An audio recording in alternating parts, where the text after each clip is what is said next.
ये कहानी राजनगर के गांव की है जिसमें सारे लोग बहुत ज़्यादा ज़िंदगी गुजारते थे। उसी गांव में एक राजू नाम का आदमी रहता था अपनी बीवी के साथ।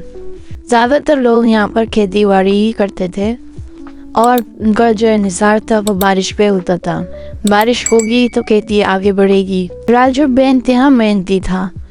वो कोशिश करता रहता था किसी तरह से उसकी ज़मीन पे नए पौधे लग जाए, नए अनाज उगने लगे, मगर उसकी किस्मत कभी उसका साथ नहीं देती। जब भी वो खेती बाड़ी करता, नए पौधे लगाता, अचानक इतनी तेज़ हवाएं चलती, बारिश होती कि सब कुछ बर्बाद हो जाता।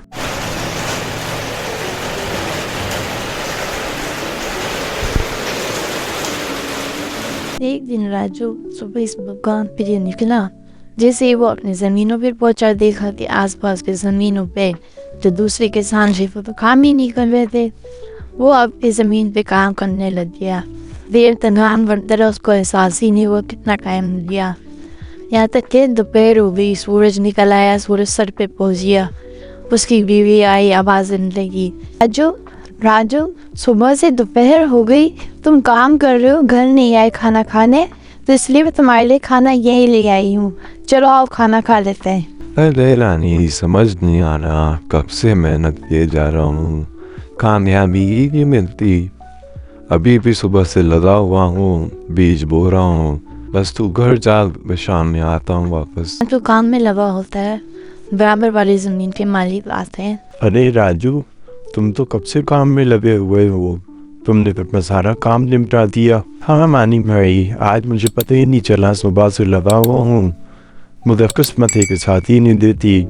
जब भी कुछ करने लगता हूँ, बारिश आ जाती है, तूफान आ जाता है, सारी चीज़ें बर्बाद हो जाती है। नहीं तो मेरी तो किस्मत ही ख़राब है। नहीं राजू, देखो तुम्हारे ही बराबर मेरी ज़मीन है, सब दोनों का एक ही जैसा हाल है। मगर तुम मुझे बताओ, तुम इनकम बढ़ाने के लिए कोई और काम भी करते हो उसके खेती बाड़ी के अलावा? क्या मतलब है मानी भाई, मैं तो खेती बाड़ी के अलावा और कोई भी काम नहीं करता। चलो राजू, मैं भी अपना काम ख़त्म कर लेता हूँ, फिर मैं तुमको अपने घर लेके जाता हूँ। तुमको कुछ बताना चाह रहा हूँ, तुम्हारा भी मुनाफा ज़्यादा हो जाएगा। राजू और मानी दोनों अपना काम खत्म करके मानी इसको अपने घर ले जाता है राजू को। रास्ते पर वो सोचता रहा कि चलो अच्छा है, मेरा भी काम बन जाएगा। अब वो उसके घर के पास पहुँचे, मानी ने उसको अपने घर के अंदर बुलाया। राजू तो देख के हैरान रह गया, बाहर से तो ये किसी किसान का घर लग रहा है, अंदर आया तो बहुत आसानी से मौजूद है। तो वो सोचते सोचते उसने सोचा मैं पूछ ही लेता हूँ। अरे मानी भाई, ये क्या सिलसिला है? घर तो आपका बाहर से बिल्कुल किसान का लगता है, अंदर आओ तो आपका घर का तो बोलिए ही अलग है, ये किसी अमीर का भी इंसान का घर लग रहा है। अरे राजू भाई, आप फिक्र न करें, मैं आपको कुछ दिखाने के लिए बुलाया हूँ यहाँ पर।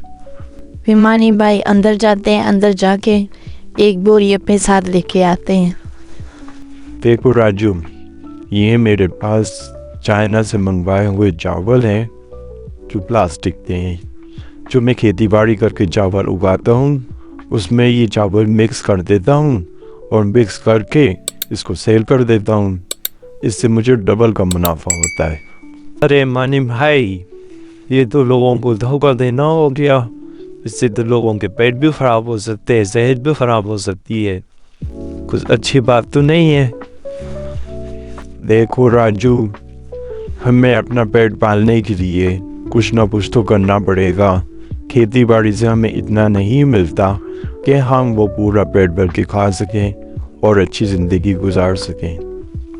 अच्छा मानी भाई, मैं आपको सोच के बताता हूँ। राजू मानी के घर से निकल जाता है, सोचता हुआ जाते क्या करूँ, मैं किस मुसीबत में फंस गया हूँ, मैं ये काम करूँ नहीं करूँ। वो इसी शशोपन में होता है। जाके एक दरख्त के नीचे बैठ जाता है। अभी बैठे हुए उसको सेकंड वर्ड भी नहीं होते कि एक पंडित सामने नज़र आता है। आवाज़ देते हैं, राजू राजू बेटा, तुम क्या सोच रहे हो, क्यों परेशान बैठे हो? क्या तुम्हारी खेती बाड़ी काम नहीं कर रही, अनाज नहीं उग रहा, क्या हुआ? राजू एकदम हैरान रह जाता है। इन पंडित को मेरा नाम कैसे पता? इनको क्या पता कि मुझे क्या मुश्किल पेश आ गई है? अरे आप कौन है? आप मुझे कैसे जानते हैं? मैं यहाँ बैठा हुआ परेशान हूँ, आपको कैसे पता चला? राजू, हमको सब पता है तुम्हारे साथ क्या मसाइल हैं, क्या मुश्किलात हैं। तुम अभी यहीं बैठो, मैं आता हूँ। देखते देखते वो गायब हो गए और अभी उसको बैठे पे 5 मिनट हुए थे कि वापस वो आए। उनके हाथ में एक पोटली थी। राजू, ये कुछ बीज है जो कि बहुत बरकती है। ये तुम ले जाओ, अपनी बीवी को पूछो, उससे मशवरा करो। अगर वो राज़ी होती है तो जब तुम खेती बाड़ी करोगे अपने जो बीज है उनमें मिला देना, तुम्हारी खेती बाड़ी बहुत अच्छी हो जाएगी। पंडित राजू को पोटली दे के वापस चले गया। अब राजू सोच रहा था कि मैं इस पोटली का क्या करूं, घर जाके अपनी बीवी से मशवरा करता हूँ। वो सोचते हुए घर की तरफ जा रहा था तो उसकी बीवी घर के बाहर ही बैठी हुई मिल गई। तो उसको बताने लगा कि आज क्या हुआ। अपनी बीवी को बताता है आज भी मानी भाई ठीक कर गया। तो पता चला कि मानी भाई तो है ना अपने चावलों में चाइना से बने हुए प्लास्टिक के चावल मिला के खेती बाड़ी में इजाफा करते हैं। मुझे तो ये गवारा नहीं हुआ, मैं तो वापस आ गया।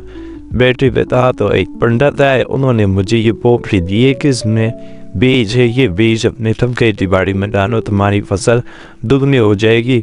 अब तुम मशवरा दो, मैं क्या करूँ? उसकी बीवी बोलती है, देखो ये किसी पंडित ने दिए हैं, अच्छे लोग होते हैं पंडित, तुम ये बीज अपनी खेती बाड़ी में डालो, हमें आप अल्लाह करेगा तो हमारी फसल में दुगना इजाफा हो जाएगा।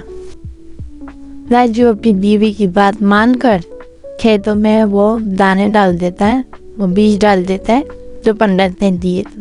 यही देखते खेती बाड़ी में उसका इजाफा हुआ, उसकी फसल आगे बढ़ी, बहुत अच्छी फसल कटी और दोनों बहुत अच्छी खुशहाल जिंदगी गुजारने लगे। तो ये होता है नेकी का फल।